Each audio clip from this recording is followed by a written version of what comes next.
75वीं यौम जमहूरिया के मौके पर मुल्क के दीगर शहरों की तरह नांदेड़ में भी आज परचम कुशाई की तकरीब का एहतमाम किया गया। सरकारी तौर पर मरकजी तकरीब पुलिस परेड ग्राउंड में मुनक्किद की गई। परचम कुशाई की तकरीब में नांदेड़ जिला इंचार्ज वजीर व रियासत के काबीनी वजीर अशोक चौहान ने तिरंगा लहराया। तकरीब से खिताब करते हुए उन्होंने लोगों को यौम जमहूरिया की मुबारकबाद पेश की। साथ ही रियासती हुकूमत की जानिब से अवाम की फलाह व बहबूद के लिए चलाई जा रही मुख्तलिफ स्कीमों के बारे में मालूमात दी। खास तौर पर नांदेड़ जिला व शहर में जारी तरक्याती काम और मुस्तकबिल में अंजाम दिए जाने वाले तामीराती मंसूबों के बारे में मालूमात दी। मुल्क की तरक्की में सभी समाज के लोगों को मिलजुल कर रहने और एक दूसरे का एहतराम करने और भाईचारा बनाए रखने की नसीहत की।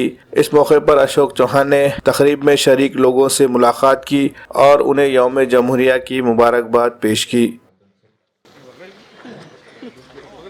माननीय लोकप्रतिनिधी व इतर व मान्यवरांचे हितगुज करण्यासाठी त्या ठिकाणी गेलेले आहेत। जिल्हा वार्षिक योजना सर्वसाधारण 2020-21 क्रमांक 335 मोठी बांधकामे अंतर्गत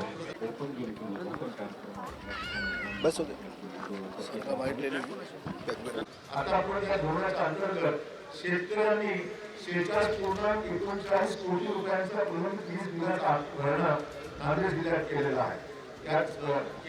यातील 15 कोटीची कामे ग्रामपंचायत स्तरावर चालू आहे आणि जिल्हा स्तरावर कामासाठी 15 कोटी रुपये नवीन उपकेंद्राच्या उभारणीसाठी खर्च केला जात आहे। कृषी पंप जोडणी धोरण 2020 अंतर्गत नांदेड जिल्ह्यातील सर्व शेतकऱ्यांनी सहभाग घ्यावा असं मी आवाहन या निमित्ताने करतो। आपल्या समोर कोरोनाचं सावट, कोरोनाच्या माझ्या 2 वर्षाचा कालावधी आपण सर्वांनी पुन्हा जवळून पाहिलेल्या आव्हानात परिस्थिती आपण सर्व गेलेलो आहोत। आरोग्याच्या संकटाचा सामना करताना जिल्ह्यातील आरोग्य यंत्रणा व सेवा सुविधेत कोणती कमतरता पडणार नाही याची खबरदारी घेण्यात आलेली आहे।